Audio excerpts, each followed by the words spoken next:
സുഹൃത്തുക്കളെ, നമ്മളിന്നൊരു ചെറിയൊരു കുക്കർ ബിരിയാണിയുടെ റെസിപ്പി നോക്കാൻ പോവുകയാണ്. അതിൻ്റെ ഒരു വീഡിയോ ആണ് നമ്മൾ ചെയ്യാൻ പോകുന്നത്. അപ്പോൾ അതിലേക്ക് നമ്മൾ ഒരു 800 ഗ്രാം അരി എടുത്തിട്ടുണ്ട്. സാധാരണ എപ്പോൾ പരിപാടി അവതരിപ്പിച്ചാലും കുളമാവുന്നതാണ് പതിവ്. ഇത്തവണയും ആവുമെന്നാണ് തോന്നുന്നത്. എന്തായാലും നമുക്ക് ശ്രമിച്ച് നോക്കാം. അതിലേക്ക് ഒരു 800 ഗ്രാം 1 കിലോ അരി മേടിച്ചിട്ട് നമ്മൾ ഒരു 200 ഗ്രാം അരി മാറ്റി വെച്ചിട്ടുണ്ട്. ഒരു 800 ഗ്രാം അരി എടുത്തിട്ടുണ്ട്. അതിന് പിന്നെ നമ്മൾ 2 കിലോ ഉള്ളൊരു കോഴിയാണ് നമ്മൾ മേടിച്ചത്. അതിനകത്ത് ഈ ബിരിയാണിക്ക് നമുക്കൊരു 600 ഗ്രാം ചിക്കൻ മതി. ബാക്കി ചിക്കൻ നമ്മൾ കറിക്ക് വേണ്ടി മാറ്റി വെക്കുന്നുണ്ട്. അപ്പോൾ ഇനി അതിലേക്കുള്ള വീഡിയോയിലേക്ക് നമുക്ക് പോകാം. അപ്പോൾ നമ്മൾ ആദ്യം അരി നമ്മൾ കുതിർത്ത് മാറ്റി വെക്കുകയാണ്.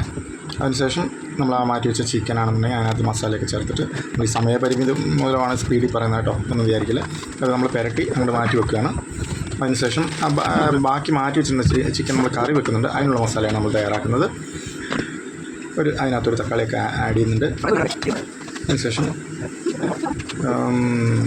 കുറച്ച് വെള്ളം ഒഴിക്കുക. എന്നിട്ട് ആ ചിക്കനിൽ ഉപ്പ് ഒക്കെ ഇട്ടിട്ട് ചിക്കൻ ഇടുക. എന്നിട്ട് അത് അടച്ചു വെക്കുക. ഇത് കറിയാണ്, ഇത് മാറ്റി വെക്കണം. അത് കഴിഞ്ഞിട്ടാണ് നമ്മൾ ശരിക്കും ബിരിയാണിയുടെ പരിപാടി തുടങ്ങുന്നത്.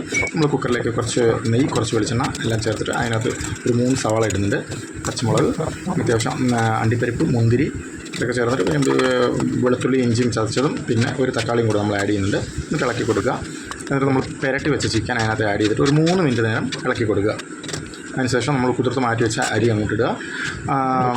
അത്യാവശ്യം വെള്ളം ഒഴിക്കുക. വെള്ളം ഒഴിച്ചിട്ട് അതായത് അരി മുങ്ങി നിൽക്കത്തക്ക ഇതിനിടയ്ക്ക് ആ കറിയുടെ വീഡിയോ വരുന്നുണ്ട് കേട്ടോ, ഒന്നും ഓർക്കില്ലേ. എന്നിട്ട് ആ മണ്ടയ്ക്ക് കുറച്ച് നെയ്യ് ഒഴിക്കുക, കുറച്ച് എസൻസ് ഒഴിക്കുക, അടച്ചു വെക്കുക. 2 വിസിൽ 2 വിസിലാണ്. 2 വിസിൽ അടിച്ചു കഴിഞ്ഞിട്ട് 20 മിനിറ്റ് നേരം തുറക്കാതിരിക്കുക. അതിൻ്റെ ആവി പോയി കഴിഞ്ഞാൽ തുറക്കുക. നമുക്ക് സ്വാദിഷ്ടമായ ബിരിയാണി റെഡിയാണ്.